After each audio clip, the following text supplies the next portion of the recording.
জুলাই বিপ্লবের চেতনা আর জন আকাঙ্ক্ষাকে পুঁজি করে ক্ষমতায় এসে বিএনপি যে ভূমিকা নিচ্ছে তাকে রাজনৈতিক বিশ্বাসঘাতকতা ছাড়া আর কিছুই বলা কঠিন।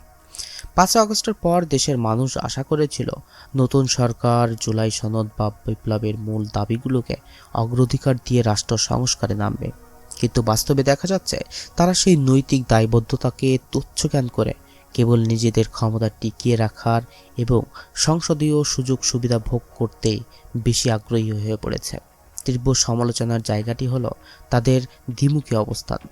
একদিকে তারা বিপ্লবের ফসল ঘরে তুলেছে, অন্যদিকে সেই বিপ্লবের মূল ভিত্তি বা জুলাই সনদ বাস্তবায়নের শপথ এড়িয়ে গিয়ে কেবল সংসদ সদস্য হিসেবে শপথ নিচ্ছে। এটা পরিষ্কারভাবে গণভোট এবং ছাত্র জনতার ত্যাগের প্রতি চরম অবজ্ঞা। বিএনপি কেবল জুলাই সনদ বা গণভোটকে এড়িয়ে যাওয়ার জন্য সংবিধানের দোহাই দিচ্ছে। তারা বলছে সংবিধানে এসবের জায়গা নেই, এগুলো উল্লেখ নেই সংবিধানে। কিন্তু প্রশ্ন হলো, তারা কি ভুলে গিয়েছে যে বর্তমানে যে অন্তর্বর্তীকালীন সরকারের অধীনে নির্বাচন হলো এবং যে প্রক্রিয়ায় তারা ক্ষমতায় আসলো, সেই ইন্টারিম গভর্নমেন্ট তো সংবিধানের কোথাও উল্লেখ নেই। তাহলে তারা কিভাবে ক্ষমতায় আসলো? যদি তারা মনে করে কেবল সংবিধানই চূড়ান্ত এবং জুলাই সনদ বা বিপ্লবের অঙ্গীকার অবৈধ, তবে সেই যুক্তি অনুযায়ী তো তাদের ক্ষমতা গ্রহণ এবং এই নির্বাচনও অবৈধ হয়ে যায়। বিপ্লবের মাধ্যমে যেখানে সংবিধানের ঊর্ধ্বে গিয়ে নতুন পথ তৈরি হয়েছে, সেখানে আজ সেই বিপ্লবের মূল সনদকে অস্বীকার করা মানে হলো নিজেদের ক্ষমতার ভিত্তিতেই কুঠারাঘাত করা।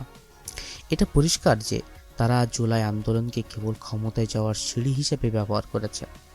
যখন সংস্কারের প্রশ্ন আসে বা বিপ্লবের অঙ্গীকার রক্ষার প্রসঙ্গ আসে, তখন তারা কেবলই বিষয়গুলোকে এড়িয়ে যাচ্ছে।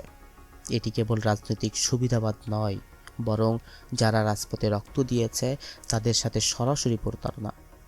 একটি সরকার যখন তার উৎপত্তিস্থল বা বিপ্লবের আদর্শকে বিসর্জন দিয়ে কেবল গদি রক্ষায় ব্যস্ত হয়ে পড়ে, তখন তারা আর জনগণের প্রতিনিধি থাকে না। তারা জনগণের মন থেকে চিরতরে উঠে যায় এবং তাদের নামের পাশে একটা শব্দই পড়ে যায়: বিশ্বাসঘাতক।